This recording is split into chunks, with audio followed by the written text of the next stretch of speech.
بسم الله الرحمن الرحیم. تاسو به اکثر اوریدلی وي یاره د مړي پوسټ مارټم کیږي. د پوسټ مارټم لپاره هسپتال ته لاړ شو.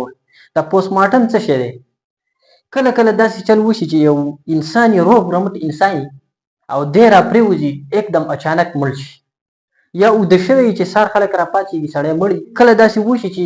د روډ په غاړه باندې یو انسان مړ وجود یې پروت وي، نو خلک وایي چې یاره دا خو روغ رمټ انسان و، دکې خو څه بیماري څه نه و، دا په څه باندې مړ شو. یا یو انسان چرته تللی هلته एकदम خبر راشي وایي سړی مړ شو، سار راپاڅېږي سړی مړ شو، نو خلک د تشویش اظهار کوي چې یاره دا خو روغ رمټ سړی و، په ده کې داسې څه چل وشو، دکې خو څه بیماري څه نه وه، دا ولې مړ شو. نو خلک مختلف قسمه شکونه کوي. نو دغه شان ده کې مړی چې کله هغه میلاو شي او د هغه د مرګ څه وجه نه وي معلومه چې دا د څه د وجې مړ دی، چا وژلی دی، څه یې خوړلي، چا ورله څه ورکلي، خودکشي کړې، څه حادثه ورته راغلې ده، څنګه مړ دی. نو خلک مختلف قسم شک کوي. د دغه شک ختمولو لپاره په هسپتال کې یو پروسس کېږي، هغه ته ویل کېږي پوسټ مارټم. په دې کې ډاکټرز دا معلومات کوي چې یاره دا مړی دا د څه د وجې شوی دی. نو تاسو به اورېدلي چې اکثر داسې څه قصه وشي، نو وایي لاش کو پوسٹ مارٹم کے لیے ہسپتال منتقل کر دیا گیا. وایي لاش چې دی دا مړی دی هسپتال ته ویوړ د پوسٹ مارټم لپاره. نو دغه پوسٹ مارټم اصل کې څه شی دی؟ پوسٹ مارټم اصل کې ټو فایند د کاز اف د ډیث، د دې مرګ وجه معلومول دي چې دا روغ انسان چې دا مړ شو دا څه وجه کېدلی شي، د څه د وجې مړ شو. نو دا مرډر کېدلی شي چې چا وژلی، قتل یې شوی. دویم سوسایډ، خودکشي هم کېدلی شي که نه، یو انسان دی روغ رمټ دی خو دا خودکشي هم کولی شي، نو سوسایډ هم کېدلی شي. او دریم اکسیډنټ، حادثاتي طور هم دا سړی مړ کېدلی شي، د ده څه حادثه هم راتللی شي. نو دا مختلف قسم شکوک و شبهات کېږي چې کله یو روغ رمټ انسان راولوېږي، نو د پوسټ مارټم دپاره دا هسپتال ته ویسي وایي یاره موږ معلومات کوو چې دا انسان د څه د وجې مړ دی. دغه معلوماتو کولو ته دغه پروسس ته څه ویلی کېږي؟ دې ته ویلی کېږي پوسټ مارټم. اوس دا پوسټ مارټم چې دی دا په څه طریقه باندې کېږي؟ د دې پروسیجر څه دی؟ نو د ټولو نه اول چې کله داسې یو لاش یو مړی هسپتال ته راوړل شي، ډیډ باډي راوړل شي، نو د دې د پوسټ مارټم دوه طریقې دي. په اولنۍ طریقه کې د دې ایکسټرنل ایگزامینیشن وشي. ایکسټرنل ایگزامینیشن مطلب دا دی چې د بهر نه کوم وجود د ده ښکاري دا وکتل شي، دا ایگزامین شي چې آیا په ده کې خو څه مسله د بار نه نشته، څه خوږ خو نه دی، چا پرې څه حمله خو نه ده کړې، څه نقصان خو نه دی شوی. که ایکسټرنل باډي کې د ده څه مسله نه وي، دی روغ رمټ وي، نو بیا د ده انټرنل وجود کتل شي. پوسټ مارټم بیا هلته کېږي چې دننه وجود کې څه مسله نه ده راغلي. نو ګوره راځو د اول د ایکسټرنل ایگزامینیشن ته، چې په ایکسټرنل ایگزامینیشن کې څه صحیح مړی یې راوستلو هسپتال ته، هسپتال کې کېښودو، د مرګ وجه نه ده معلوم، ډاکټرز چې دي هغوی پوسټ مارټم شروع کوي. چې پوسټ مارټم شروع کوي نو د ټولو نه اول ډاکټرز څه وکړي؟ هغوی د دې مړي د ایکسټرنل ایگزامینیشن وکړي، بهر وجود داسې مکملې کېږي مخې ته ځان ته، او د دې ایگزامینیشن سټارټ کړي. د ټولو اول دي کلاتس چیک کوي. دا کپړې شلیدلي خو نه دي، که دا کپړې چېرته شلیدلي نو هغو ته پته ولګي چې یاره دسه خو څه حادثه راغلې ده، څه مسله خو شوې ده چې د ده دا کپړې د ده مزاحمت کړی دی، یا یې منډه کړې، یا نیول شوی دی، ځان یې خلاصولو کوشش یې کړی دی، نو د ده کپړې اول چیک کړی شي.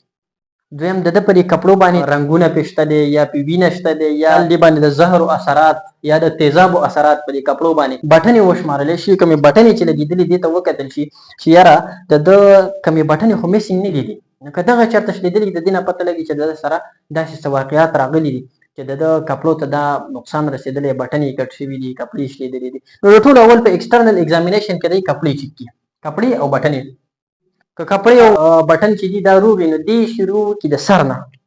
د سر نه شروع وکړي، سر چیک کړي چې په سر خو ده ته څه زخم نه دی راغلی. دغه شانته کې د سر نه بیا د سترګې وګوري، چې سترګې څنګه دی، بیا خوله وګوري، خوله یې روغه ده که نه، خوله کولاو کې په خوله کې غاښ وګوري چې غاښ یې روغ دي، مات شوي خو پکې نه دي.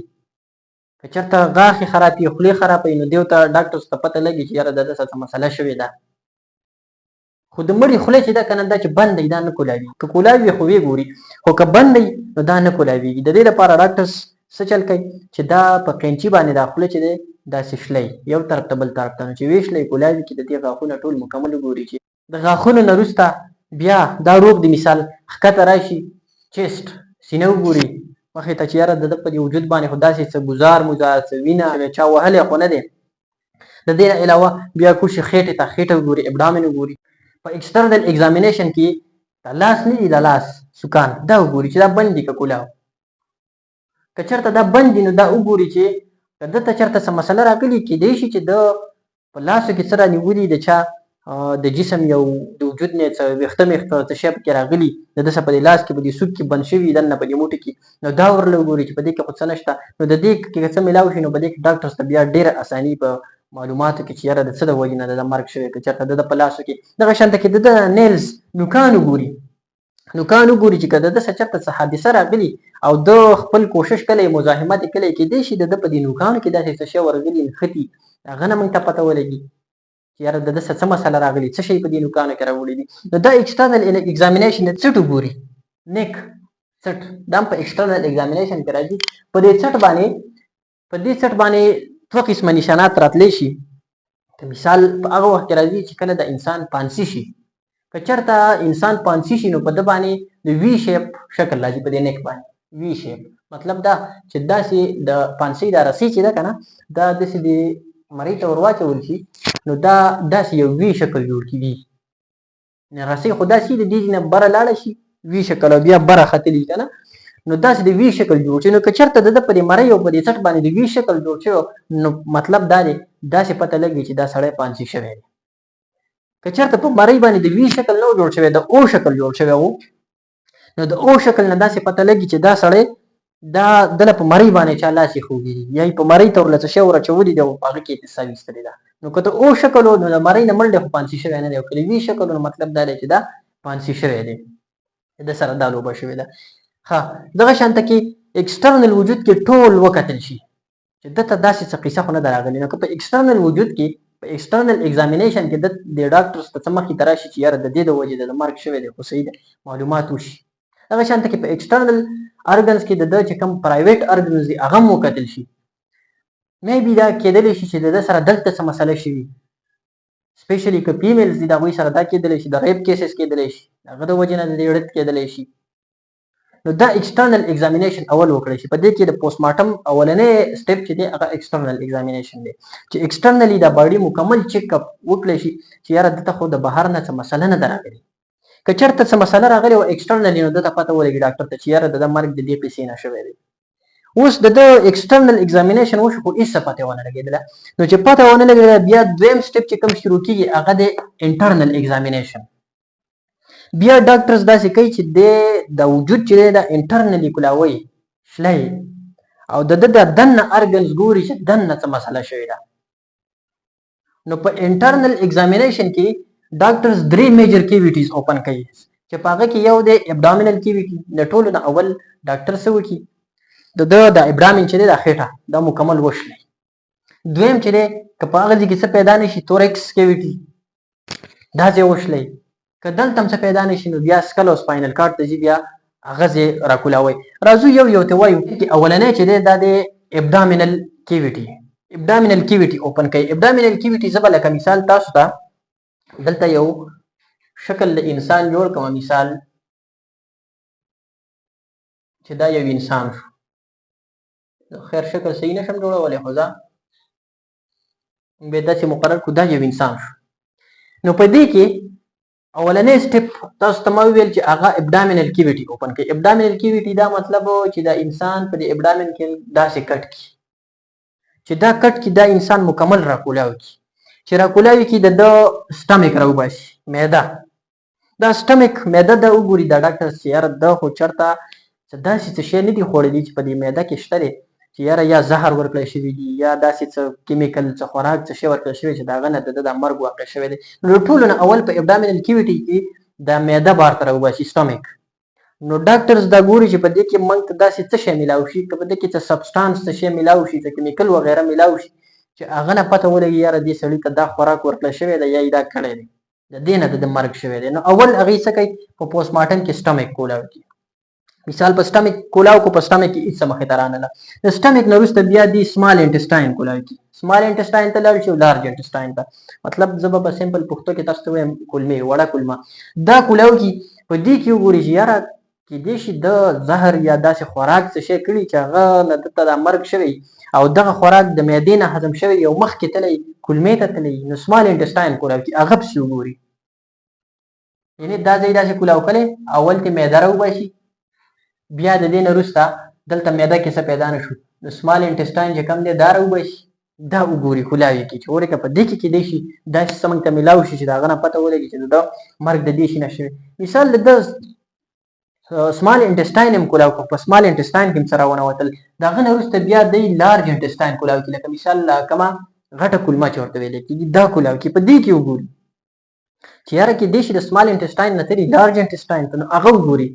که په هغه کې ورته څه میلاو شي، خو ډاکټر څه وایي چې یاره د دې شي د وجې د ده مرګ شوی دی. که په هغه کې هم څه میلاو نه شي نو بیا څه کوي، بیا راشي دی لیور ته، لیور راوباسي اینا، هغه وګوري چې آیا د ده په لیور کې خو داسې څه شی نشته دی، څه شراب یا څه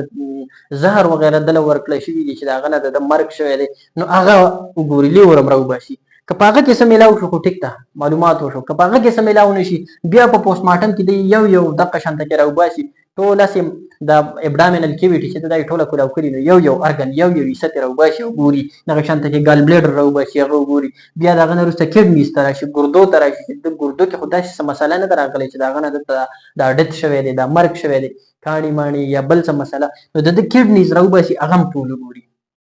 د کډنیز نه وروسته دغه شانته کې سپلین راوباسي هغه هم چک کړي، د هغه نه وروسته دی یورینري بلیډر کوم ته چې مثانه ویلی کېږي، مطلب د تشو امتیازو چې کوم ځای دی بوکاڼۍ ده دغه راوباسي، په کوم ځای کې چې دا تشې امتیازې سټور کېږي هغه چک کړي چې یاره دلته خو دته څه مسله نه ده راغلې، داسې څه خو نه دي شوي چې د هغه د وجې د انسان ته داسې مرګ راغلی دی. نو دغه شانته کې د هسې ابډامینل کیویټي ټوله کولاو کړي، یو ارګن په نمبر باندې راخلي راوباسي بار ته او یو چک کوي، شلی ګوري چک کوي، نو مسله هغې فایند اوټ کوي. که دغه شانته کې په یورینري بلیډر کې هم څه مسله راونوتله، د هغه نه وروسته بیا مثال دی پرایویټ ارګنز ته لاړ شي، که میل دی هغه چک کړي چې یاره دلته خو څه مسله نه ده راغلې. دغه شانته کې تاسو ته ما وویل سپیشلي که فیمیلز دي نو فیمیلز د هغې چې کوم ویجاینا ده هغه چک کړي چې یاره دلته خو څه مسله نه ده راغلې، خصوصا د ریپ په کیسز کې څه پیسې شوي دي، د هغه نه خو د دې مرګ خدا نه خواسته نه دی شوی، نو هغې دغه شانته کې ابډامینل کیویټي راکولاو کړي او ټول ارګنز یو ګوري. نو په د دې طریقه باندې هغې د دې پوسټ مارټم کوي او د مرګ ریزن معلوموي، د مرګ کاز معلوموي، وجه معلوموي چې د انسان ته څه وجه شوې ده. د دې نه علاوه که په دې ابډامینل کیویټي کې دلته ټول هر څه ډاکټرز راویستل خو هېڅ پته پکې ونه لګېدله چې یاره دی د څه نه مړ دی، معلومات ونه شو. بیا دې څه کوي، یو بل کیویټي راسپړي، یو بل کیویټي راکولاوي شلی، هغه ته ویلی کېږي توریسکس کیویټي، تورکس. دغه تورکس دی راکولاو کړي، دا تورکس کوم ځای دی، دا تورکس دا دی لکه په کوم ځای کې چې دا د انسان پښتۍ دي، دا د پښتو ځای نه دی، دا راکولاو کړي، دا داسې کټ کړي چې دا کټ کړي، دا څرمن ترې راواړئ د انسان نه، د پوستکي دا سکین ترې راواړئ او داسې دا کیویټیز دا ریبس دا راکولاو کړي. نو په دې کې دی وګوري چې یاره دا ریبس دا کوم پښتۍ چې دی آیا دا روغې دي که نه، د دې اگزامینیشن وکړي د دې ریبس د پښتو، خدا نه خواسته ده باندې خو چېرته داسې ګزار چا نه دی کړی چې پښتۍ ورله ماتې کړې وي، داسې څه خو نه دي شوي. نو هغې څه وکړي، دا ریبس اول چک کړي، که ریبس خراب و ماتو نو دیو ته پته ولګي چې یاره د ده څه داسې څه حادثه راغلې چې ګزارونه پرې شوي دي، وهل شوی دی او د ده دا ریبس مات شوي دي، نقصان یې شوی دی، دې ته وجې دا مړ دی. داسې کېدلی شي که چېرته ریبس نه وي نو د هغه نه وروسته بیا دیو دا ځای هسې هم راکولاو کړی دی، بیا زړه راوباسي، هارټ راوباسي، چې هارټ راوباسي نو هغه هارټ بار دې کې بیا ډاکټر لګیا یي کولاوی، پوره چمبر یې ګوري، دغه والونه ګوري، دا بایکاسپیډ وال دی، دا ټرایکاسپیډ وال دی، د دې والز ګوري، پوره د زړه د هارټ اگزامینیشن وکړي چې یاره دلته خو د زړه داسې څه مسله نه ده راغلې. نو که چېرته دلته څه مسله راغلي خو ډاکټرز وایي چې د دې مرګ د دې د وجې نه شوی، که د دغه نه هم پته ونه لګي، دغه هم روغي بلکل، د هغه نه وروسته بیا دا لنګز پیپړو له راشي، پیپړې راوباسي، کوم چې د انسان لنګز دي، دغه لنګز وګوري چې په دې لنګز کې خو دته څه مسله نه ده راغلې. نو که چېرته په لنګز کې داسې مسله راغلي نو بیا د دغه نه هم پته ولګي چې یاره دا مړی چې دی دا د دې د وجې نه مړ دی. که دغه مسله هم نه راغلي نو د دې نه وروسته ډاکټرز یو بل کیویټي کولاوي، یو بل اپریشن کوي، سرجري چې هغه ته هغه سکل دی، انسان کوپړی، لکه مثال دا شو دا سکل. اوس ډاکټر اخیرنی اپشن دا دی چې یاره موږ خو ټول مړی چاڼ وڼ کو هر ارګن ورله موږ راویستو، هر اندام هم ورله راویستو، ټول هم چیک کو، اگزامینیشن هم وکړو، خو د مرګ څه وجه معلومه نه شوله. نو د ډاکټر څه بل اپشن پاتې شي، د سکل د دماغو دا کوپړۍ هغې ماته کړي د انسان، ارې راوالي، څټکي راوالي، چڼۍ راوالي، د دې لپاره خپل انسټرومنټس دي هغه راوالي، د اړوکي ووایي ماتې کړي، دا مازغه د انسان راوباسي، هغه مازغه په منځ باندې رایټ او لیفټ دا بیل کې ډیوایډ کړي، په هغه کې وګوري چې یاره دلته خو داسې څه مسله، څه شاک، څه غوزار خو یې په سر نه دی خوړلی، څه بلیډنګ خو دننه نه دی شوی. نو دا قسم اگزامینیشن هغې دلته په سکل کې د دماغ وکړي چې یاره دلته خو دلته څه مسله نه ده راغلې، دا مرګ خو د دې ځای نه دی شوی. نو دلته پته ولګي چې یاره دا انسان دته دا هیمریج شوی دی، یا یې په سر باندې غوزار خوړلی دی، یا یې راکښلېدلی، هر څه چې دي، نو هغې د دې ځای نه معلومات وکړي. که دلته پته ولګېدله خو ټیک ده، ډاکټر سټیټمنټ ورکړي چې د ده مرګ وجه دا ده، د دې نه شوی. خو که دغه معلومات ونه شي، دلته هم روغ دی، بیا به انسان څه کوي؟ ډاکټر پوسټ مارټم کې د ده څه بل اپشن یو دا دی چې سپاینل کارډ، څنګه چې په بیک سایډ د ملا چې دی که نه، د سپاینل کارډ دا نری تار تللی دی، ډاکټرز بیا دا راکولاوي، خو جنرالي د دې پوسټ مارټم نه کېږي. عموما د سپاینل کارډ پوسټ مارټم نه کېږي، کله کله کېږي په یو خاص وینا باندې، لکه مثال د پولیس د انویسټیګیشن لپاره چې هغې ته زور راوړي چې یاره دا خامخا زموږ لپاره لازمي ده او په کار د ضرورت دی، نو هغې بیا مجبورا د دې کوي، خو جنرالي د سپاینل کارډ چې کوم پوسټ مارټم دی د دې ضرورت نه راځي. نو دغه شانته کې دا پوسټ مارټم دی چې د یو مړي پوره ارګنز رابار کړي، ټول چیک اپ وکړي، ټول اگزامینیشن وکړي چې په کوم ځای کې څه مسله راغلې ده چې دا انسان مړ دی. نو ډاکټرز دا کوشش کوي چې یاره د دې انسان د مرګ منګه معلومات وکړو چې دا مرګ د ده د څه د وجې نه راغلی دی. بل په دې کې یو څو خبرې دا دي، لکه څنګه چې تاسو ته ما وویل که په مرۍ باندې د وي شیپ نشان راغلی و، د دې مطلب دا دی چې د انسان پانسي شوی دی، داسې ورته رسۍ ور اچول شوې ده او د دې نه بره دا بیا اوچت شوی دی، نو د وي شکل یې جوړ کړی دی دغه شانته کې. که د او شکل په مرۍ باندې راغلی او په څټ باندې، دې مطلب دا دی چې دله څوک په دې مرۍ باندې ناست دی، مرۍ ورله په څه کې راګیره کړې داسې، نو په ده باندې به دا نشان راغلی. دغه شانته کې یو انسان دی، هغه هسپتال ته راوړلی شو، دا د اوبو نه برآمد شو، په اوبو کې پروت و. اوس د دې نه به څنګه پته لګي چې دا د اوبو ته چا ور اچولی دی، چا وجلی دی، مړ شوی دی که نه، دا وروسته مړ شوی دی، اوبو راوړی دی، څه حساب کتاب دی. نو د دغه دپاره ډاکټرز داسې کوي چې د دې چې کوم لنګز دي، لنګز پیپړې کوم ته چې پړپوسان ویلی کېږي، دا راوباسي، راکولاوي کړي. که چېرته په دغه لنګز کې اوبه موجود وي، په دغه پیپړو کې اوبه موجود وي، نو ډاکټرز دا ووایي چې یاره دا ژوندی و، په ژوندینې باندې دا د اوبو ته یا پخپله ورلوېدلی یا یې وردانګلي دي یا ورته چا ورګزارلی دی د اوبو ته. خو چې کله ژوندی انسان اوبو ته ورولوېږي، نو د ده به په دې لنګز په پیپړو کې اوبه موجود وي. دا یو غټ نشان دی چې کله په لنګز کې اوبه موجود وي، نو د دې مطلب دا دی چې دا ژوندی انسان یا ورلوېدلی دی یا چا ورګزارلی دی او یا یې پخپله وردانګلې خودکشي کړې ده. ولې چې ژوندی انسان ورشي، نو د ده خوله کولاوي، ده ته اوبه دننه لاړې شي، نو په لنګز کې جمع شي. دا نښه ده. ښه، د اوبو نه راواخېست، هسپتال ته یې راوړل، د ده لنګز پیپړۍ یې راکولاو کړې، خو چې پیپړۍ یې وکتلې راخیستې د اوبو نه، خو د ده په لنګز کې اوبه نشته، اوبه نه دي ورغلي. نو بیا د دې مطلب دا دی چې دا ژوندی د اوبو ته نه دی ورلوېدلی، نه په ژوندینې پخپله وردانګلي، نه په ژوندینې بل چا ور اچولی دی، نه په ژوندینې ورلوېدلی دی. ولې چې د ده په لنګز کې په پیپړو کې اوبه نشته، دا اول مړ دی، بیا وروسته چا ورګزارلی. نو د دې دا مطلب دی چې دا اول چا وجلی دی او بیا یې وروسته د اوبو ته ور اچولی دی، د دې لپاره چې یاره دا مرګ پټ کړي. خلک به وایي چې یاره اوبو راوړه او اوبو وجلی دی. نو د دې بیا دننه د لنګز ته اوبه نه ورځي، د مړ انسان دا بند شي،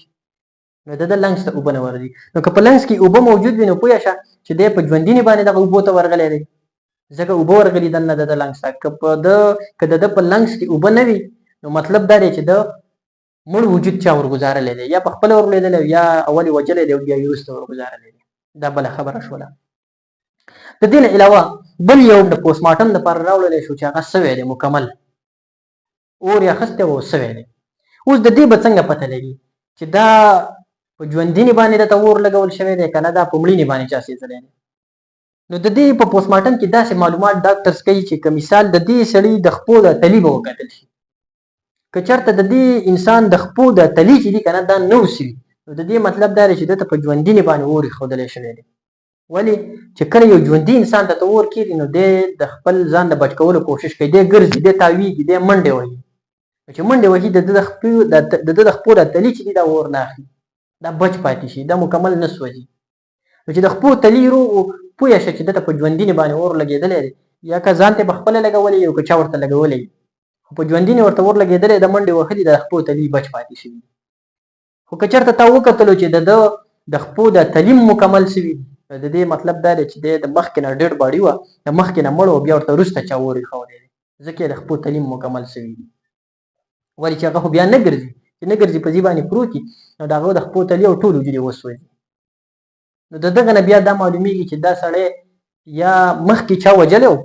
او د مرګ نه وروسته یې دته اور ایښولی چې هغه خپل مرګ او قتل پټ کړي، چې یاره بس دی خو اور ورته لګېدلی او په خپله یا یې ځان سېځلی دی یا چې دی نو په اور باندې سوی دی بس مړ دی، خو اصل کې دی د مخکې نه چا وجلی. نو دا د پوسټ مارټم یو طریقه ده چې په دې کې ډاکټر د دې کوشش کوي چې یاره دا مرګ د څه د وجې واقع شوی دی. امید ده چې په نن لیکچر باندې به تاسو پوه شوي وئ پوسټ مارټم چې پوسټ مارټم څه شی دی او دا په کومه طریقه باندې کېږي.